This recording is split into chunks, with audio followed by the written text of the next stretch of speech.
And I want you to continue with the tribal thing because I want you to answer this question too. Maybe you know more than me, but I want you to explain to the people too why Christ then separates sheep from goats. Yeah. How does that correlate with not a label? That goes back to system of beliefs, right? The problem that we get into, and I'll explain that further. Yeah, keep going. I'm just trying to get thoughts. The problem that we get into is we decide that all discrimination is bad.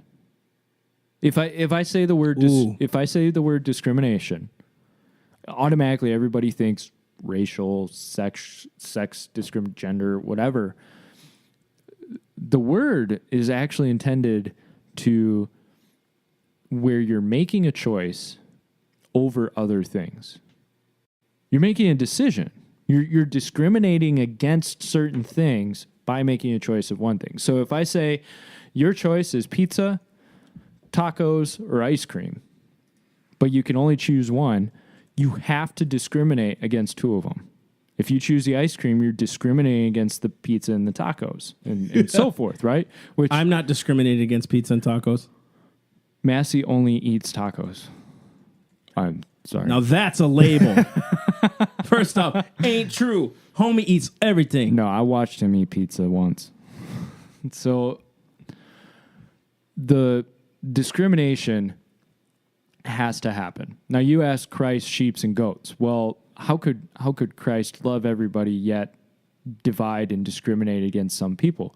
Because Christ put down his values of, look, this will show whether or not you're for or against me. And if I don't have requirements about, or standards, that's a good word to use. If I don't have standards for who you are and what you believe and how you act and your morals, if I don't have any standards for that, that means I'm allowing you to do whatever you want to me. Hey, I just looked up and I was thinking, dude, I want you to stay with that line because we're talking about discrimination and how that's a label now. You discriminate. Just check this out. What does dis mean? To dis is to separate. To separate, to pull away from, right? You know what the word criminate means? To accuse, to charge with a crime. So when we discriminate is to make sure that we're not applying a crime to them. Interesting. To criminate is to accuse them of a crime. Yeah. To discriminate is to, hey, I don't want to accuse you that. So when I have it's because I've discerned. The other word for discriminate is discernment. To distinguish between something. I'm not incriminating the person. I'm trying to discriminate myself from that. Yeah.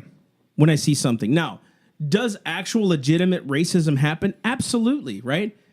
Bro, the only thing that'll cure that is love, not a law. Yeah. And the more you keep labeling racism, bro, if I keep telling you you're a murderer because you support abortion, it's only going to inflame you even more. Yeah. If I can't change your heart. And we've talked about that of what's happening now is you have a lot of white people that they're seeing every day them being called deplorables, they're being called racist, sexist, homophobic. They're being called all these names, especially Trump supporters. Right. Right? And then what happens is, well, what are you going to do? You're going to run to the people who at least go, you're white. I like that. I support you. Wouldn't you? Right? If every day I was like, dude, I can't believe you're Mexican. Like, dude, you guys are just flowing over the border. Why are you taking over our lands? I hate Mexicans. If you heard that every day from me and a Mexican came along and was like, dude, Mexicans are good people. We need to rise up. You're going to be a lot more likely to go, yeah, I think we do. You're right. Yeah, I feel disenfranchised. Yeah, and that's exactly what's going on with white people. And then the people who are calling them all these things have the audacity to go, oh, you're going with the white supremacists? How dare you? You know, and it's funny because like people will now watch it and say, see, now he's advocating for whites. No, you're not. No, not at all. Not at all. What's being said is if one race is preferred over another, and I agree with Jordan Peterson on this. I love Jordan. I think he's great. I think what he says is amazing. Yeah. But he said something about someone attacked him for white privilege. A black dude. He was like getting in his face, and he said, "How much of my whiteness has attributed to my privilege? 25%, 50%, 30%, 75%? And what should we do about it? What am I supposed to do about the fact that I'm white? He goes, I got an idea. Put a tax on me. And the guy was like, it's not off the table. You know, basically, in so many words, it was kind of like, you could barely hear him, but it was like kind of the way he received it. Yeah. And it's like, so let's punish the white man for advancing civilization because, hey, they got ahead.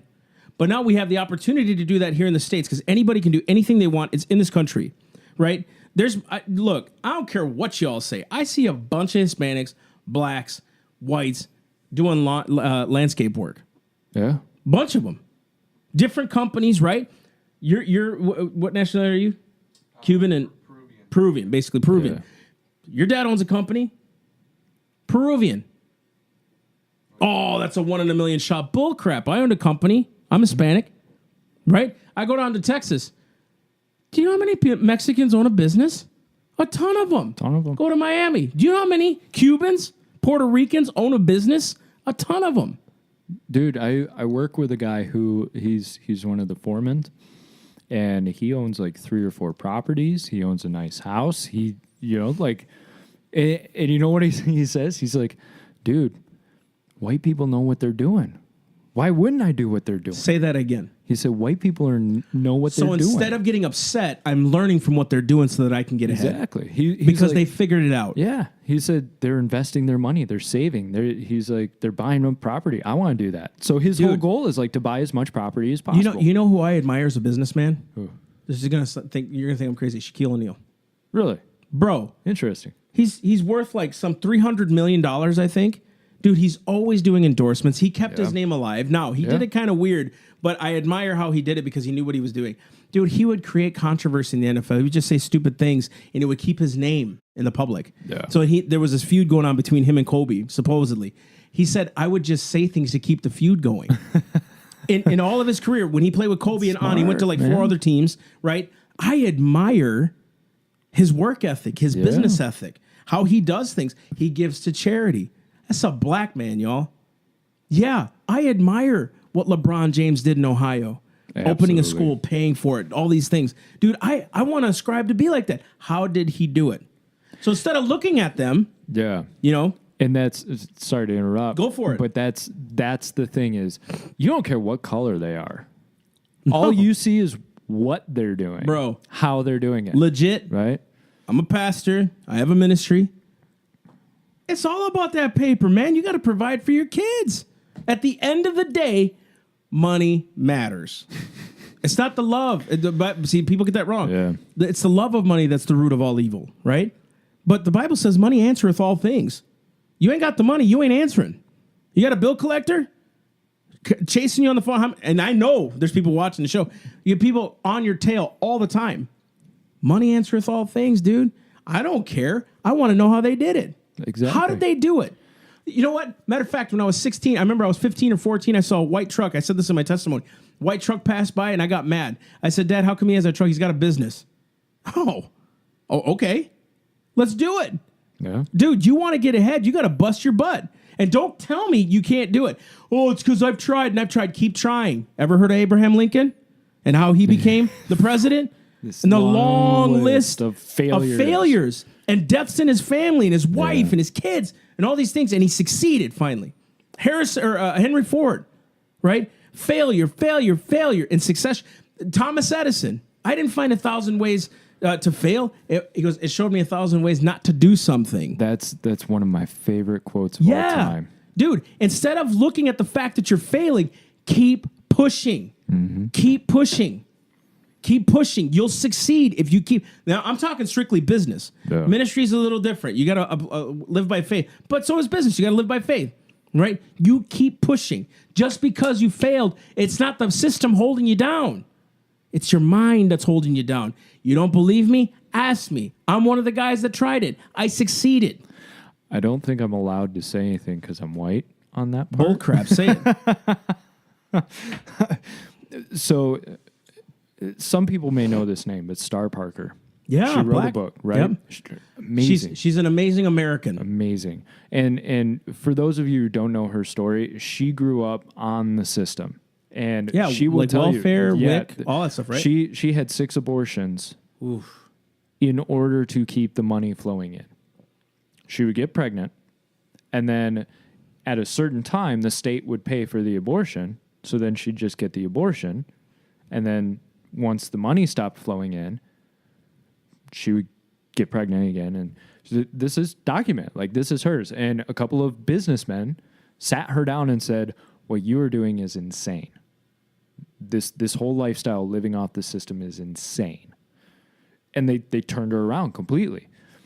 She said she has done several speaking events at like majority black colleges and basically said what you just said, was like, it's in your mind. Why are you taking the time to blame everybody else for your problems and your faults instead of focusing on how to overcome them? And she basically gave them the blueprint of like, this is possible for you. You can do this. And she got huge backlash. And they completely did not hear what she had to say, and they attacked her for saying it. And that's this whole system of labels is so ingrained into us right now. This generalization of if you're white, you're supposed to be. If you're black, you're supposed to be. Because you know what labels do? It takes you off the chair of responsibility. Think about this. Go further with that. I'll tell you. You're fat shaming me. No, you just need to hit a treadmill, sweetheart, just like me. Yeah, good point. Who does the responsibility then go on? Dang right, dude. Good point. If you call racism, right, it's a way for you to still be kept down. I don't have to push through.